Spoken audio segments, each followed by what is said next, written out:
최근에 국민일보 미션란에 역경의 열매란에 게재되고 있는 내용은 감리교의 유명한 김선도 원로 목사님, 감독 회장님이십니다.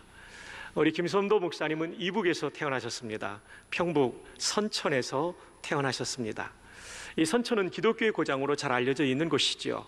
또 김선도 목사님의 할아버지께서는 평양신학교를 나오셨습니다. 그리고 목회를 하신 아주 훌륭한 어른이셨습니다. 여러분, 이 김선도 목사님이 나고 자란 선천을 보면 얼마나 기독교 문화가 강력했는지, 이 평북 선천의 최초의 평양신학교, 다시 말하면 한국의 최초의 장로교 신학교의 1회 졸업생인 양전백 목사님이 선천읍교회를 개척하셨는데, 이 교회가요 출석 교인이 1,500명이었답니다. 와, 진짜 대단한 거죠. 그리고 김석창 목사님이 1910년에 개척한 교회가 무려 1,200명 출석 교인이 있었답니다. 정말 대단한 거죠. 정말 대단한 거죠. 근데 그때 선천읍의 인구가 얼마였냐면 5,000명이었답니다. 인구의 절반이 크리스찬이었대요. 뿐만 아니라 이 교회들뿐만 아니라 곳곳에 교회가 있었기 때문에 굉장히 많은 성도가 모여 살았던 도시이고, 성도들이 주일 성수하고 가게 문을 닫으면 시장이 열리지 않을 정도로 아주 선한 영향력을 끼치고 있었죠. 근데 선천에 세워진 유명한 기독교 미션 스쿨을 여러분 기억하십니까? 그들은 아무 말도 하지 않았습니다. 저도 글을 보고 안 거죠. 신성학교입니다. 1910년도에 김석창 목사님과 선교사님들이 중심이 되어서 세워진 이 학교, 여기서 그 유명한 연세대 초대 총장을 지내신 백낙준 박사님이 나왔습니다. 그리고 우리가 잘 아는 장기료 박사님이 이 신성학교 출신입니다. 그리고 우리 목사님들이 잘 아는 한국 장로교회 신학자 중에 가장 큰 어른들이었던 박형룡 박사와 박윤선 박사가 신성중학교 출신입니다. 굉장히 좋은 학교가 선천에 있었죠. 김선도 목사님은 그런 얘기를 합니다. 이렇게 좋은 지역에서 태어난 것이 하나님께서 나에게 주신 큰 선물이었다. 그러면서 또 하나의 선물을 말할 때 그것은 어머니의 신앙이라는 거죠. 어머님은 철저한 청교도적 신앙을 가지고 계셨고, 주일을 성수하며 11절을 성별하여 드리며, 그리고 인간이 사는 목적은 하나님의 영광을 위해서 사는 것이며, 그렇기 때문에 우리는 하나님 앞에 성실하게 살 뿐만 아니라 이웃에게 선을 끼치며 살아야 된다. 이 가르침이 평생을 지배했다라고 말해요. 그리고 김선도 목사님은 어머니에게서 받은 가장 큰 유산은 기도의 유산이다. 우리 어머니는 정말 철저하게 새벽기도 하시는 분이었다. 이런 얘기를 실어놓고 있습니다. 몇 회가 연재되고 있는데 그 내용 중에 이런 얘기가 나옵니다. 1945년도에 우리나라가 일본의 압제로부터 해방이 되죠. 김선도 청년은 의사가 되고 싶은 마음을 가지고 신의주에 있는 의과대학, 지금은 의과대학이지만 그때는 신의주 의학전문학교에 진학하게 됩니다. 그는 열심히 공부했습니다. 하나님 마음으로 아픈 사람들을 고치기 위해서. 그런데 북한의 상황을 보니까 공산주의가 1945년부터 들어오기 시작하더니 예배당에서 십자가가 떼어지기 시작하고, 예배당 안에는 강대상이 없어지기 시작하고, 그리고 건물마다 빨간색 글씨로 공산주의 체제를 옹호하는 문구들이 세워지는데 마음속에 큰 부담이 있었습니다. 김선도 청년은 이런 생각을 합니다. 이 낯선 체제의 정체는 도대체 무엇일까? 교회와 신앙을 핍박하고 인간의 생명을 물질적 이념과 사상으로 억압하는 공산주의는 하나님 나라와 거리가 멀다 라는 생각을 합니다. 신의주가 얼마나 추워요.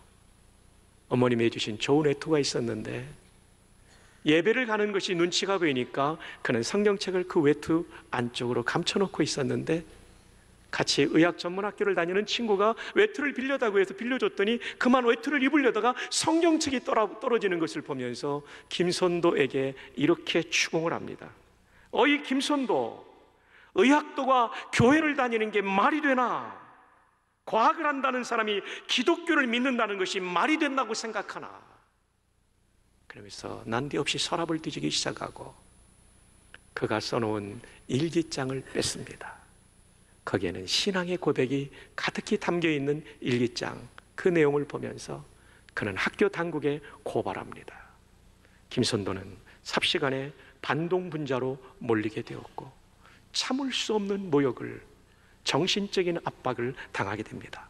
그때부터 김선도는 남으로 내려올 것을 생각하게 됩니다. 그래서 남과 가장 가까운 황해도에 위치한 해주의학전문학교로 전학을 갑니다. 어느 정도 공부를 한 다음에 병원에 실습을 하게 되었는데 말이죠, 어느 날 시습을 하는데 젊은 환자가 들어왔는데 장로님 딸이라는 얘기를 듣고 마음에 기뻐가지고 소리내어서 이 딸을 위해서 기도해 준 거예요. 직원이 이것을 보고 고발한 거예요. 그래서 윗사람이 이렇게 김선도에게 말합니다. 아니, 김선도는 의학도라고 하면서 어찌 미신적인 기도를 했는가? 의학도가 주사 놓고 약만 처방하면 되지 무슨 이유로 기도 따위를 했다는 말인가? 다시 반동분자로 몰리게 된 거예요. 아주 강한 비판을 받았어요. 그는 그제서야 깨닫습니다.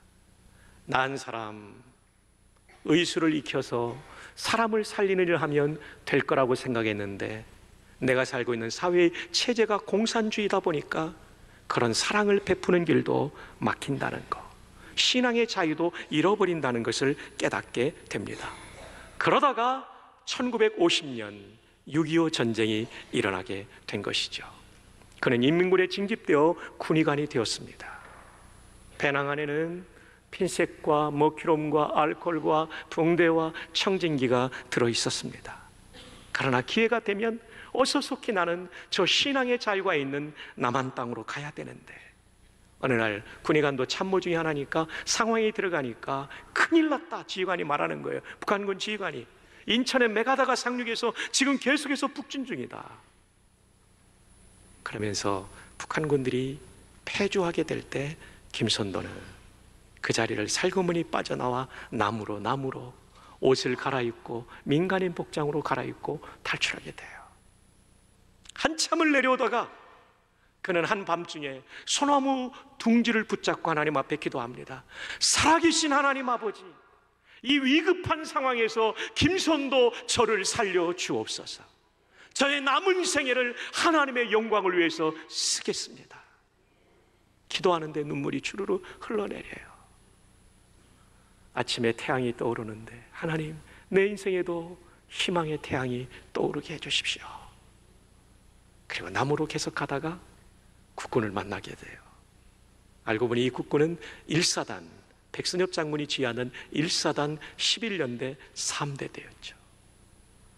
포로가 되든지 아니면 잘못하면 죽임당할 수 있는 상황이기 때문에 김선도는 계속 기도하는 거예요. 하나님 살려주십시오. 국군이 뭐 하는 사람이야?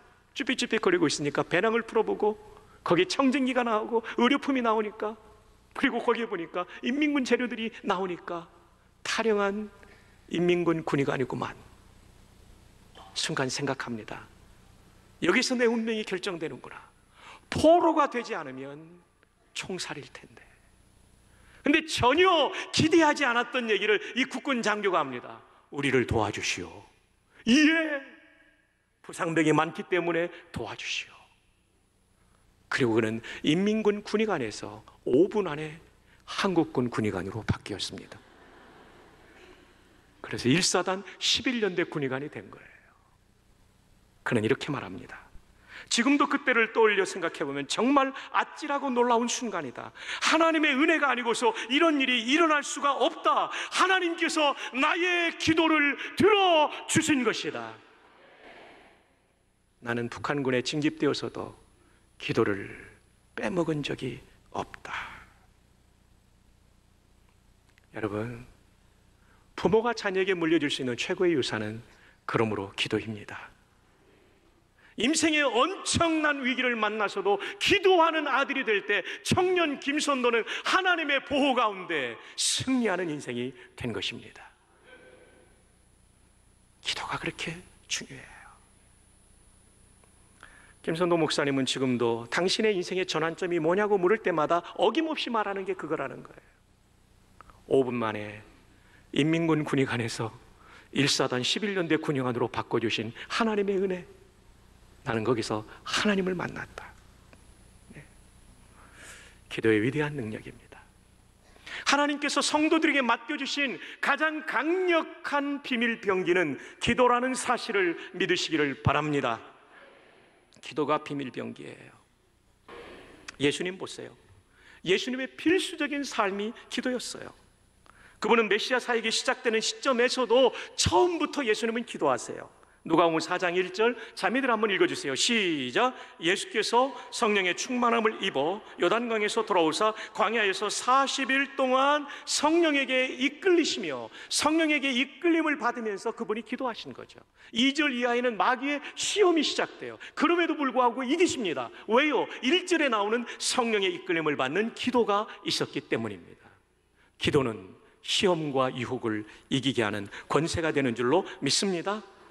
그분은 제자를 뽑으실 때도 밤을 새워 기도하셨습니다. 누가복음 6장 12절 형제들 시작. 이때에 예수께서 기도하시러 산으로 가사 밤이 새도록 하나님께 기도하시고 13절 밝음에 그 제자들을 부르사 그 중에서 12를 택하여 사도라 칭하셨으니 밤새 기도하시고 사람을 뽑죠.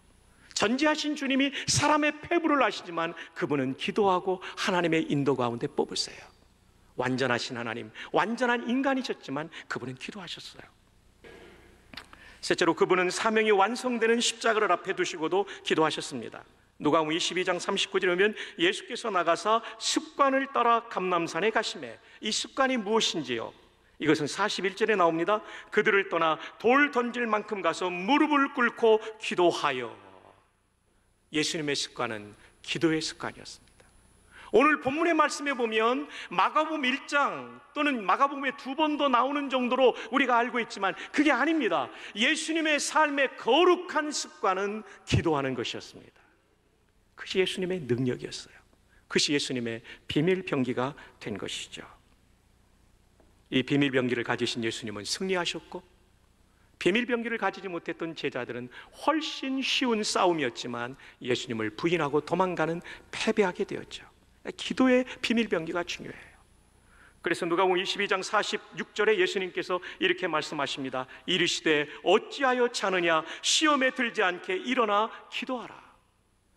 어찌하여 자느냐 시험에 들지 않게 일어나 기도하라. 여러분, 패배하지 않으려면 기도해야 되는 것입니다. 마가복음 9장에 보면 예수님께서 변화산에 놀라운 체험을 하시고 내려오셨습니다. 내려와 보니 제자들이 귀신 들린 아이 하나를 두고 낑낑대고 있었어요. 예수님께서 이 귀신을 쫓아버리십니다. 그때 제자들이 묻습니다. 선생님, 우리는 어찌하여 이 귀신을 내쫓지 못했습니까? 이때 예수님께서 이렇게 말씀하십니다. 마가복음 9장 29절에 기도 외에 다른 것으로는 이런 종류가 나갈 수 없느니라. 다른 말로 하면 뭡니까? 기도는 대체할 것이 없다는 것입니다. 기도만이 이런 종류를 내쫓을 수 있다. 한 번 더 설명합니다. 기도는 대체 불가합니다. 다른 것으로 바꿔 끼울 수 있는 것이 아닙니다. 기도는 호환되는 물건이 아닙니다. 기도는 호환될 수 있는 성격이 아닙니다. 기도는 기도해야만 능력을 받고 이것이 비밀병기가 될 줄로 믿습니다. 기도는 기도밖에 없어요. 대체 불가예요. 호환 불가예요. 그것만이 비밀병기가 되는 것입니다. 오늘 본문에도 예수님의 기도가 나옵니다. 마가복음 1장 35절에 새벽 아직도 밝기 전에 예수께서 기도하시더니, 여러분 가운데는 어느 놈이 새벽 기도 만들어가지고 힘들게 하냐 이렇게 하는 분들이 계실 거예요. 새벽 기도를 만드신 분은 예수님이라는 사실을 기억하십시오. 제가 만든 거 아닙니다. 그리고 그것이 예수님의 습관이었어요. 헤빗이었고 라이프 스타일이었어요. 습관이었어요. 예수님은 이 거룩한 습관을 통해 매일 새벽마다 기도하심으로 하나님과 교제하고 피곤했던 몸과 마음에 쉼을 얻고 그분이 주시는 목표를 다시금 바라보게 되는 거죠. 여러분, 기도하다 보면 얻는 유익이 뭔지 압니까? 방향을 잃어버리지 않아요. 기도하지 않으면 마음속에 분노도 생기고요, 기도하지 않으면 마음속에 유혹도 생기고요, 기도하지 않으면 마음에 욕심이 가득 차가지고 방향을 잃어버려요. 마치 차창에 먼지가 가득 끼어서 앞을 볼 수 없는 것처럼, 마치 나침반이 고장나서 방향을 알 수 없는 것과 같아요. 그러나 기도하면 갈 길을 밝히 보이시니 주 앞에 빨리 나갑시다. 갈 길을 보여주시는 거예요. 이렇게 이겨야 되겠구나, 이렇게 극복해야 되겠구나. 오, 하나님이 힘을 주시네. 김선도 목사님은 조금 전에 말씀드린 소나무 둥지를 붙잡고 기도할 때요, 기도가 끝나니까 이상한 평안함이 찾아오더래요. 여러분, 기도는 무엇입니까? 일이 바뀌기 전에 기도자의 마음속에 하나님이 주시는 내적인 확신과 소망을 가지게 되는 것입니다. 기도하지 않으면 방향을 잃어버려요. 근데 기도하면 방향을 찾을 수 있어요. 예수님의 사명 집중의 생애, 명중의 생애는 한마디로 말하면 새벽에 기도가 살아있었기 때문에 그분은 줄기차게 십자가를 향하여, 죽음을 향하여, 구원의 완성을 향하여 뚜벅뚜벅 걸어갈 수 있었던 것입니다. 그래서 기도가 중요한 것입니다.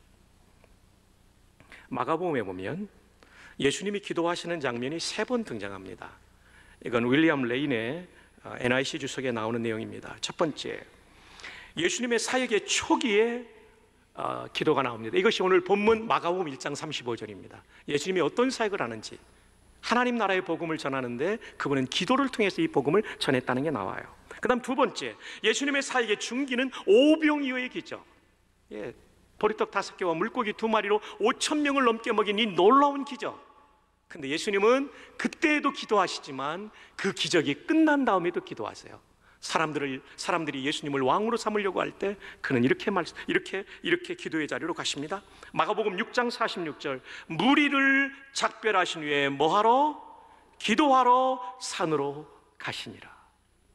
예수님의 사역의 중기, 그는 사역의 초기만 기도하신 분이 아니라 사역의 한복판 중기에 이르러서도 그분은 기도하는 분이셨습니다.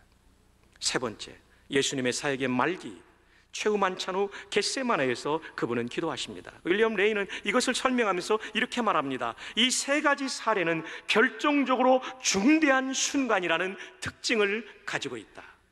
무슨 말입니까? 예수님은 정말 중요한 순간에 기도하셨다는 것입니다. 인생의 위기를 만날 때, 인생의 중요한 출발이 있을 때 예수님은 기도를 통하여 미래를 준비하셨다는 것입니다. 사랑하는 여러분, 이 학기를 시작하면서 우리가 기도로 우리 자녀들과 이 학기를 준비하기를 바랍니다. 그리고 이 자리에는 적지 않은 인생의 위기를 만난 분이 있어요. 정말 크리티컬 모멘트를, 중차대한 순간을 만난 분들이 있어요. 여러분, 그때는 기도할 때라는 사실을 기억하시기를 바랍니다. 기도해야 됩니다. 중요한 때 기도하지 않으면 인생의 중요한 파괴가 일어날 수 있다는 것을 기억하십시오. 예수님은 습관을 따라 겟세마네에 올라 기도하시던 분이었지만, 그러나 인생의 정말 중요한 순간에, 크리티컬 모멘트에, 아주 중차대한 순간에 그분은 기도하는 분이었어요. 여러분, 기도의 자리에서 만날 수 있는 우리 모두가 되기를 바랍니다. 우리 가운데는 목사님, 저는 피곤해서 기도할 수 없어요. 제가 얼마나 피곤한지 아십니까? 이런 분들이 계실 거예요. 예수님도 피곤하신데 기도하셨어요.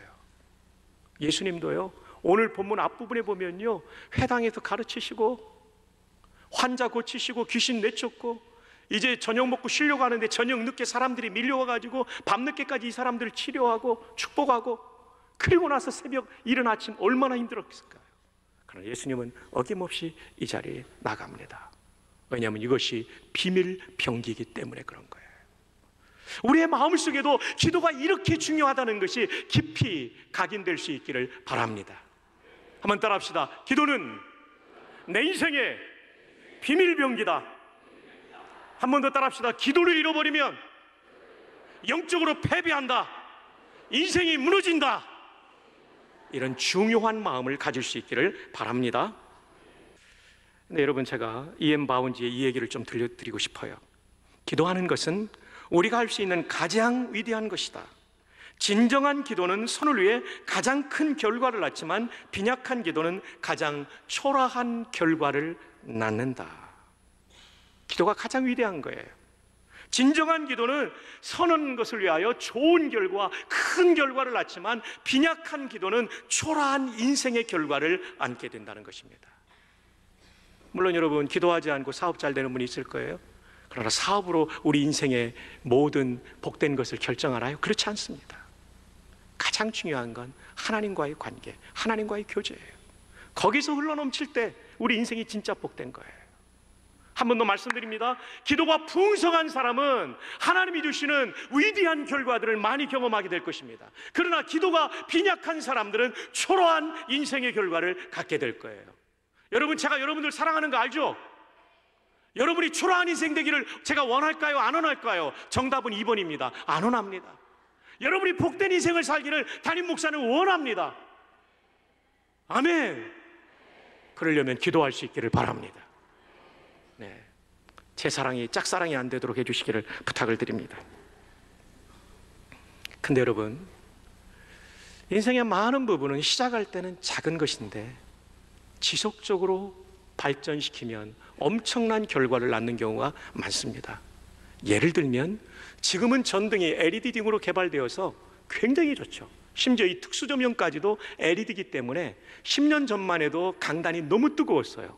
LED가 아니니까 열이 그대로 옵니다. 엄청나게 더워요. 덥지가 않아요. 왜냐하면 LED이기 때문에. 근데 아십니까? 전구를 최초로 만들었던 에디슨이 전구를 만들었을 때 첫 번째 전구는요, 밤에 켜놔도 켜놓은 것 같지 않았다는 사실을, 이것이 불이 들어왔는가를 확인하려면 촛불을 켜야 전등이 켜진 것을 확인했다는 것입니다. 그러나 이 초라한 시작이 지금은 얼마나 대단한 전등을 만들었습니까? 여러분, 우리 비행기 타고 미국도 가죠. LA까지 13시간 수백 명을 태우고 그 육중한 비행기가 이륙합니다. 근데 최초의 라이트 형제가 만들었던 비행기는요, 하늘에서 날아간 시간이 몇 초냐면 12초입니다. 숫자 한번 세봅시다. 1초, 2초, 시작. 1초, 2초, 좀 해봐요, 좀. 다 의도가 있어서 하는 거예요. 시작. 1초, 2초, 3초, 4초, 5초, 6초, 7초, 8초, 9초, 10초, 11초, 12초. 떨어진 거예요. 요 정도 날고. 네, 12초 만에 떨어진 비행기가 지금은 13시간 LA까지, 자카르타까지, 우리 사모님 오셨는데 자카르타까지 6시간입니까? 미국 동부는 15시간을 논스톱으로 날아갑니다. 네, 우리 박장님도 계시지만, 와, 시작은 12초, 지금은 13시간, 15시간. 상상할 수 없는 거예요. 여러분이 내일 새벽기도 한번 나온다고 무슨 역사가 일어나? 아니에요. 내일 나옴으로써 여러분의 인생에 새로운 페이지가 열리게 될 줄 믿습니다. 여러분, 자동차가 처음 개발되었을 때 이 자동차 속도가 얼마나 느렸는지 아십니까? 시속 3km입니다. 2마일이니까 3km 조금 넘은 거예요. 그 마차를 타고 가는 마부가 그랬대요. 에게 저게 자동차야. 마차 타, 마차. 조롱했대요. 근데 지금은요, 시속 웬만한 자동차는 200km 나갈걸요. 예. 저도 한번 세게 몰아봤는데 잘 나가더라고요, 요즘 차들이요. 200km는요 헬리콥터 날아가는 속도입니다. 군용 수송기가 400km고요 헬리콥터 200km예요. 자동차가 요즘 200km까지 나갑니다. 도로만 직선으로 좀 꽤 간다면. 근데 출발은 시속 3km였다는 것을 기억하십시오. 내일 새벽 한번 나와도 될까? 나와야 됩니다.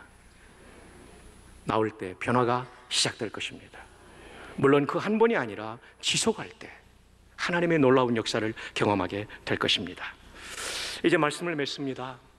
사랑하는, 진심으로 사랑하는 우리 성도 여러분, 여러분의 삶에 이 비밀병기가 꼭 있기를 바라요. 살기 힘들잖아요. 하나님 능력 의지에서 일어나기를 주님의 이름으로 축복합니다. 이 학기, 이 세속화되고 많은 것이 공격당하고 있는 학교 속에서 우리 자녀들이 굳게 설 수 있도록, 또 여기 우리 교수님들도 계시고 선생님들도 계신데 이분들이 잘할 수 있도록 우리가 기도해야 되지 않겠습니까? 대한민국의 미래인데 말이죠. 뿐만 아니라 조국을 위해서 우리가 기도하고 이런 좋은 시간이 될 수 있도록, 김선도 목사님이 5분 만에 인민군 군의관에서 한국군 제1사단 11년대 군의관으로 바뀌는 놀라운 응답을 주신 하나님의 역사가 기도하는 우리들의 자녀들의 미래 속에도 나타나기를 주님의 이름으로 축복합니다.